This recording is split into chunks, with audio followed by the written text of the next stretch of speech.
ಗುರುಭ್ಯೋ ನಮಃ. ಶ್ರೀಮಾತ್ರೇ ನಮಃ. ನಾವು ನಮ್ಮದೇ ಆದ ಕಲ್ಪನೆಯ ಪ್ರಪಂಚದಲ್ಲಿ ಬದುಕ್ತಾ ಇದ್ದೇವೆ. ಬಹುತೇಕರಿಗೆ ನಾವು ಹೇಗೆ ಬದುಕ್ತಾ ಇದ್ದೀವಿ ಅನ್ನುವ ಸತ್ಯವೂ ಕೂಡ ತಿಳಿದಿಲ್ಲ.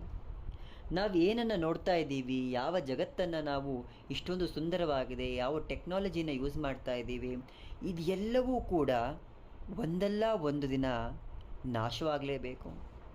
ನಾವು ಎಷ್ಟೇ ಸುಂದರವಾಗಿ ಕಾಣಬಹುದು, ಎಷ್ಟೇ ದಷ್ಟಪುಷ್ಟರಾಗಿರಬಹುದು, ಆದರೆ ಈ ಶರೀರ ಕೂಡ ಒಂದಲ್ಲ ಒಂದು ದಿನ ನಶ್ವರವಾಗಿ ಕಳಚಿ ಬೀಳಲೇಬೇಕು, ಮುಪ್ಪಾಗಲೇಬೇಕು.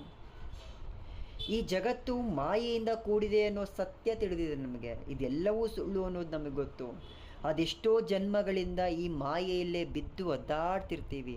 ಈ ಭವಬಂಧನಗಳಲ್ಲೇ ಕೂತ್ಕೊಂಡು ಒದ್ದಾಡ್ತಾ ಇರ್ತೀವಿ. ನನ್ನ ಹೆಂಡತಿ, ನನ್ನ ಮಕ್ಕಳು, ನನ್ನ ಅಪ್ಪ, ನನ್ನಮ್ಮ, ನನ್ನ ಮೊಮ್ಮಕ್ಕಳು, ನನ್ನ ಸ್ನೇಹಿತರು, ಈ ಬಾಂಧವ್ಯವನ್ನು ನನ್ನದು ಅಂತ ಅಂದ್ಕೊಂಡು ನಿಜವಾದ ಬಾಂಧವ್ಯವನ್ನು ನಾವು ಮರೆತು ಹೋಗಿದ್ದೇವೆ. ನಿಜವಾದ ಬಾಂಧವ್ಯ ಯಾವುದು? ಆ ಭಗವತಿಯೊಟ್ಟಿಗೆ ನಮ್ಮ ಬಾಂಧವ್ಯ. ಅವಳೊಬ್ಬಳು ಸತ್ಯ. ಈ ಜಗತ್ತಲ್ಲಿ ಎಲ್ಲವೂ ನಾಶವಾಗಿ ಹೋಗಬಹುದು, ಆದರೆ ಅವಳು ಮಾತ್ರ ಸ್ಥಿರವಾಗಿರ್ತಾಳೆ. ಅವಳು ಅವಿನಾಶಿನಿ. ಅವಳಿಗೆ ನಾಶವೇ ಇಲ್ಲ. ಸ್ವಪ್ರಕಾಶಳವಳು. ಅವಳಿಗೆ ಮತ್ತೊಂದು ಬೆಳಕಿನ ಅವಶ್ಯಕತೆಯೇ ಇಲ್ಲ. ನಾವು ಈ ಮಿಥ್ಯ ಜಗತ್ತಿನಲ್ಲಿ ಇದೇ ಸತ್ಯ ಅಂತ ಭಾವಿಸ್ತಾ ನಾವು ಅವಳನ್ನು ದೂರ ಮಾಡ್ತಾ ಇದ್ದೇವೆ. ಎಷ್ಟು ದೂರ ಮಾಡ್ತಾ ಇದ್ದೀವಿ ಅಂದರೆ, ಎಷ್ಟು ಜನ್ಮಗಳಾಗಿದೆಯೋ ಗೊತ್ತಿಲ್ಲ ಅವಳಿಂದ ನಾವು ದೂರ ಬಂದು. ನಮಗೆ ಬೇಕಾಗಿರೋದೇನು? ಅವಳ ಸಾನ್ನಿಧ್ಯ. ಆ ಜಗನ್ಮಾತೆಯ ಸಾನ್ನಿಧ್ಯ ಮಾತ್ರ ನಮಗೆ ಬೇಕು. ಯಾವಾಗ ಆ ಜಗನ್ಮಾತೆಯ ಸಾನ್ನಿಧ್ಯ ನಮಗೆ ಸಿಗುತ್ತೆ, ಅವಳ ಕೃಪೆ ನಮ್ಮ ಮೇಲಿರುತ್ತೆ, ಆಗ ಅವಳಲ್ಲಿ ನಾವು ನಮ್ಮ ಆನಂದವನ್ನು, ನಮ್ಮ ಖುಷಿಯನ್ನು ನಾವು ನೋಡಬಹುದು. ನಮ್ಮ ನಿಷ್ಕಲ್ಮಶವಾದ ಭಕ್ತಿ, ನಾವು ಅವಳ ಮೇಲಿಟ್ಟಿರುವಂತಹ ನಂಬಿಕೆ ಎಷ್ಟು ಅಚಲವಾಗಿರಬೇಕು ಅಂದರೆ, ನಾವು ಅವಳನ್ನು ನಿರಂತರ ಸ್ತುತಿ ಮಾಡ್ತಾ ಇರಬೇಕು, ಅವಳ ಪ್ರಾರ್ಥನೆ ಮಾಡ್ತಾ ಇರಬೇಕು. ನಾನು ಬಯಸಿದ್ದನ್ನು ಅವಳು ಕೊಡಲಿ ಬಿಡಲಿ, ನನ್ನ ಇಚ್ಛೆಗಳನ್ನು ಆಕೆ ಈಡೇರಿಸಲಿ ಅಥವಾ ಈಡೇರಿಸದೇ ಇರಲಿ, ಅವಳನ್ನು ಬೇಡಬೇಕಾಗಿರೋದು, ಅಮ್ಮ ನಾನು ನಿನ್ನ ಸ್ಮರಣೆಯನ್ನು ಎಂದೂ ಬಿಡದಂಥ ವರ ಕೊಡು ತಾಯಿ. ಯಾಕಂದರೆ ಅವಳು ನನಗೆ ಏನನ್ನೇ ನಾನು ಬಯಸಿದ್ರು ಅದು ಕ್ಷಣ. ನಾನು ದೊಡ್ಡ ನನ್ನ ಸುಖಭೋಗಗಳಿಗಾಗಿ ಏನನ್ನೇ ಬೇಡಿದ್ರು ಎಷ್ಟು ದಿನ ಇರಲಿಕ್ಕೆ ಸಾಧ್ಯ? ಎಷ್ಟು ದಿನ ಅದು ಇರುತ್ತೆ? ಒಂದಲ್ಲ ಒಂದಿನ ನಾಶವಾಗಲೇಬೇಕು. ಆದರೆ ಅವಿನಾಶಿಯಾದ ಅವಳನ್ನೇ ಬೇಡಿದರೆ, ಅವಳ ಪ್ರೀತಿಯನ್ನು ಬೇಡಿದರೆ, ನನ್ನ ಈ ಜನ್ಮ ಜನ್ಮಗಳ ಮಾಯೆ ಕಳಚಿ ನಿಜಾನಂದ ಬೋಧವಾಗಿ ಹೋಗುತ್ತೆ. ಆ ನಿಜದ ಸ್ವರೂಪ ತಿಳಿದು ಹೋಗುತ್ತೆ. ನನ್ನ ಬೇಡಿಕೆಗಳನ್ನು ಈಡೇರಿಸಲಿ ಅನ್ನೋ ಕಾರಣಕ್ಕೆ ಅವಳ ಸ್ತುತಿ ಮಾಡೋದು ಬೇಡ. ನನಗೇನೋ ಬೇಕು ಅನ್ನೋ ಕಾರಣಕ್ಕೆ ಅವಳನ್ನು ಉಪಾಸನೆ ಮಾಡೋದು ಬೇಡ. ನನಗೆ ಏನು ಬೇಕು ಅನ್ನೋದು ಅವಳಿಗೆ ಗೊತ್ತಿರುತ್ತೆ, ಹಾಗಾಗಿ ಅವಳು ಅದನ್ನು ಕೊಡ್ತಾ ಹೋಗ್ತಾಳೆ.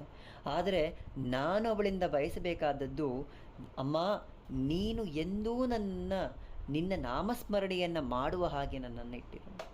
ಯಾವುದೇ ಜನ್ಮ ಬರಲಿ ಅಥವಾ ಇದೇ ಕೊನೆ ಜನ್ಮವಾಗಿರಲಿ, ನಾನಿರುವವರೆಗೂ, ಈ ನಾಲಿಗೆ ಇರುವವರೆಗೂ, ನನ್ನ ಧ್ವನಿ ಹೊರಹೊಮ್ಮುತ್ತಿರುವವರೆಗೂ ಕೂಡ ನಿನ್ನ ಆ ಅಮೃತಮಯವಾದ ನಾಮವನ್ನು ಸ್ಮರಣೆ ಮಾಡುವ ಶಕ್ತಿಯನ್ನು ಕೊಡು ತಾಯಿ ಅನ್ನೋದು. ನಾವದನ್ನು ಬಿಟ್ಟು ಬೇರೆಲ್ಲವನ್ನು ಕೇಳ್ತಾ ಹೋಗ್ತೀವಿ ಅವಳಿಗೆ.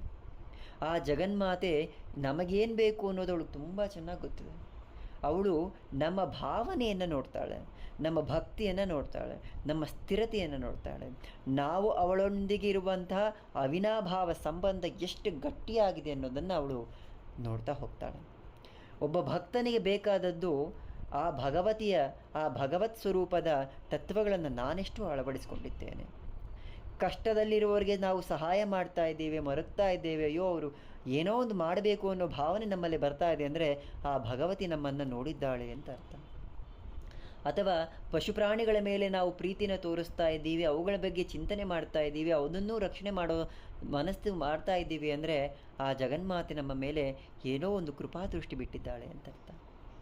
ನಮ್ಮ ಎಷ್ಟೇ ಕೆಲಸ ಒತ್ತಡ ಇದ್ದರೂ, ಸಮಯವೇ ಸಿಗಲ್ಲ ಅಂತಿದ್ರೂ ಕೂಡ ಆ ಎಲ್ಲ ಸಮಯದ ಮಧ್ಯೆ ನಮ್ಮ ಮನಸ್ಸು ಅವಳ ನಾಮಸ್ಮರಣೆಯನ್ನು ಮಾಡ್ತಾ ಇದೆ ಅಂದರೆ ಅದು ಆ ಭಗವತಿ ನಮ್ಮ ಮೇಲಿಟ್ಟಂತಹ ಕೃಪಾದೃಷ್ಟಿ.